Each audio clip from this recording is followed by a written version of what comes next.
Hello everyone. So today we are going to start from the topic that is Mauryan Empire. So it spanned from 321 to 187 BCE. Now what are the sources of the Mauryan Empire? The sources from which we get information about the Mauryan Empire. So इसमें सबसे important sources क्या हैं?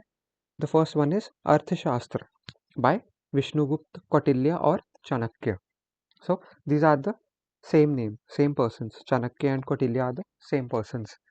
So Vishnugupta was his personal name, first name, and Kautilya was the Gotra. And Chanakya means the son of Chanak. Okay. Now अर्थशास्त्र क्या है? It is a book जिसमें एक further 15 books divide की गई हैं which are known as अधिकरण्स. So 15 अधिकरण्स are there. जो first 5 है वो internal administration of the state को deal करते हैं और उनको तंत्र बोला जाता है. एंड द नेक्स्ट 8 जो है वो इंटरस्टेट रिलेशंस को डील करती है और उनको आवाप बोला जाता है. सो तंत्र and आवाप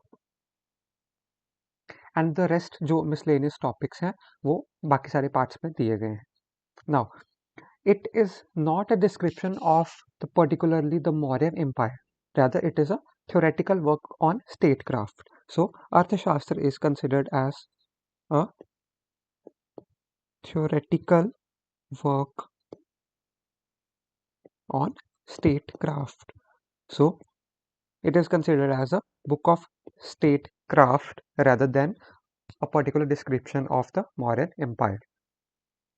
So, after this, the second source is Indica, which was written by Megasthenes. Now, who was Megasthenes?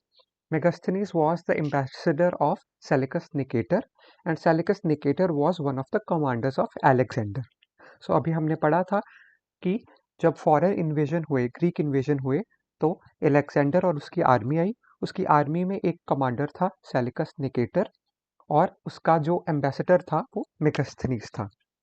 और मेगास्थनीज जो था he remained in the court of Chandragupta Maurya and visited many regions of India.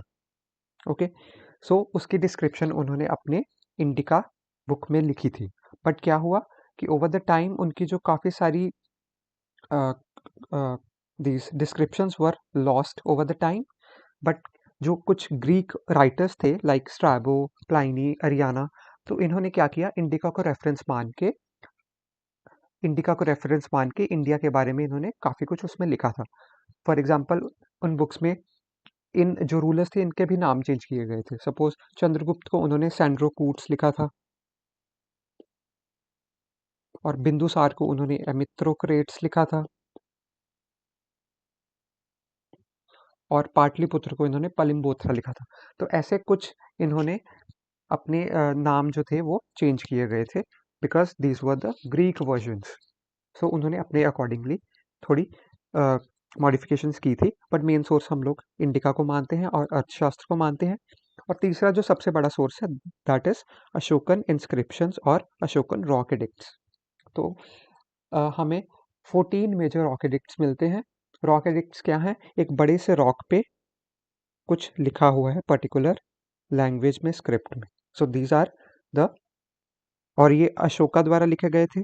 So these were called as Ashokan inscriptions और Ashokan rock addicts. सो ऐसे 14 major rock addicts हैं और 7 pillars हैं और काफ़ी सारे माइनर रॉक एडिक्ट्स भी हैं. And these were written mainly in Brahmi script. तो इसकी जो स्क्रिप्ट थी that was Brahmi script which was first deciphered by James Prinsep. So Brahmi script थी और लैंग्वेज प्रकृत थी. So Prakrit was the language and script was Brahmi. और इसको फर्स्ट टाइम जो डिसाइफर किया गया था that was by James Prinsep. So mostly जो ये इंस्क्रिप्शंस थी ये ब्रह्मी स्क्रिप्ट में थी, बट कुछ हमें खरोस्थी स्क्रिप्ट में भी मिल रही हैं, कुछ ग्रीक में भी मिल रही हैं. Okay, but mainly it was in Brahmi script.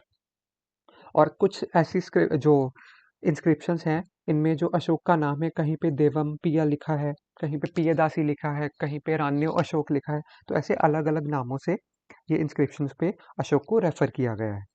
Okay, so these were the 3 main sources for the information about Mauryan empire. इसके अलावा कुछ माइनर सोर्सेज भी हैं For example, Mudra Rakshas, which was written by Vishakha Dutt, then Parishisht Parvan by Hemchandra, Ashok Vadan also, which was a Buddhist text, and Akkananuru by a poet called Mamullanar. So it was a part of Sangha literature. तो ये minor sources हैं और major sources ये तीन हैं. Okay, so this was about the sources of information about the Mauryan Empire. Now we come on to the rulers of Mauryan Empire. So the first ruler was Chandragupta Maurya. So he defeated Dhananand, जो नंद dynasty से थे.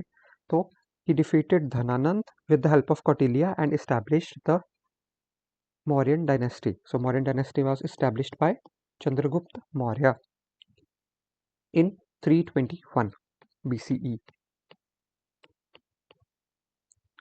Now he also defeated Seleucus Nicator, और उससे बाद क्या हुआ? His daughter Helena was married to Chandragupta Maurya. So this is again a matrimonial alliance.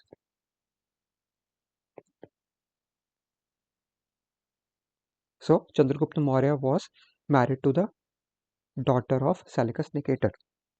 Now in later parts of his life he converted to Jainism. So this is important. Chandragupta Maurya converted to Jainism under Bhadrabahu, and he moved to Shravan Belgula in Andhra Pradesh, where he died practicing the tradition of Salle Khana. Now Salle Khana is a Jain practice जिसमें the person dies of starvation. The person gives up food and he dies of starvation. That is the Salle Khana. Now the next ruler was Bindusar or Amitra Ghat. Now he conquered majority of India except south, northeast India and Kaling, and he adopted Ajivika. So Chandragupta Maurya adopted Jainism, Bindusar adopted Ajivika, and the next ruler Ashok, he adopted Buddhism. Now Ashok is considered as one of the greatest kings of India, therefore he is known as Ashoka the Great. Now earlier he was considered as a ruthless king who followed the path of conquest. मतलब earlier times में इनको एक ruthless king, निर्दयी राजा बोला जाता था, जो follow करता था पाथ ऑफ कॉन्क्वेस्ट, मतलब युद्ध के द्वारा, वॉर्स के द्वारा लोगों को हरा के अपना टेरिटरी को एक्सपैंड करते थे, उन एरियाज को जीत कर. नाउ क्या हुआ? हाथी गुम्फा इंस्क्रिप्शन में ऐसा मेंशन किया गया है कि जब कलिंग वॉर हो रही थी तो the horrors of Kalinga war they deeply disturbed Ashoka and he renounced war even after winning it. So Hathi Gumpha inscription में ऐसा लिखा है कि कलिंग वॉर के जो हॉरिफिक सीन्स थे और ब्लडशेड था उसको देख के अशोका वॉज डीपली डिस्टर्ब्ड, और from that time he renounced war. He gave up fighting wars. उन्होंने वॉर्स को छोड़ दिया even after he had won it. So Kalinga war जो थी वो अशोका ने ही जीती थी, but he renounced war because जो ब्रुटैलिटी और जो ब्लडशेड था उसने अशोका को डीपली डिस्टर्ब कर दिया था. So Kalinga war, it came as a life-changing point or turning point in the life of Ashoka. So now his ideology changed. He changed from the policy of Bheri-Ghosh, which he used to follow earlier, that was the policy of physical conquest, and he changed it to Dhamma-Ghosh, that is the policy of cultural conquest. So he shifted his policy from Bheri-Ghosh to Dhamma-Ghosh. Now his Ashok Dhamma was about moral code of conduct and peaceful coexistence among all the people of various religions. So peaceful coexistence का message था इनका अशोक धम्म का. His mission was to spread the ideas of Ashok Dhamma through Mahamatras. So through Dhamma Mahamatras के through, Mahamatras were the ministers जो इनको ये काम दिया गया था कि they have to spread the idea of Buddhism to the rest of the world. So India के बाहर भी इन्होंने महामात्रास को भेजा था और ये लोग वहाँ पे जाके बुद्धिज्म का और मेनली अशोका का जो धम्म था, दैट वाज धम्म घोष, उसका प्रचार कर रहे थे. So they went to Sri Lanka, China, South East Asia, Central Asia.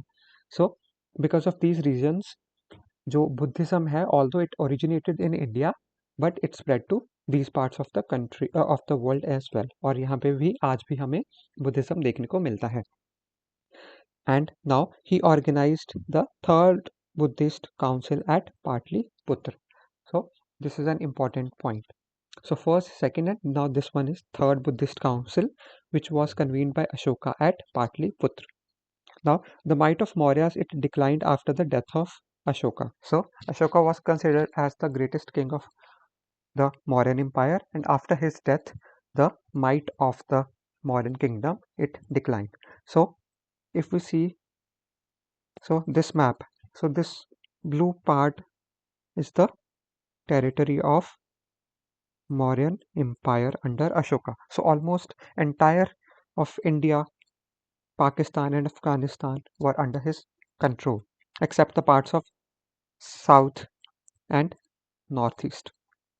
So majority of the territory of India was under the control of Mauryas under the leadership of Ashoka. Now, after Ashoka, Brihadrath was the last Mauryan king who was assassinated by his own general Pushyamitra Shunga. So Brihadrath जो थे वो last Mauryan king थे जिनको उनके अपने ही general ने मार दिया था. सो जनरल का नाम था Pushyamitra Shunga, who established the Shunga dynasty in Magadha. So Mauryan empire का ऐसे डिक्लाइन हो गया और Shunga dynasty was started by Pushyamitra Shunga. So after the Mauryan dynasty came the Shunga dynasty.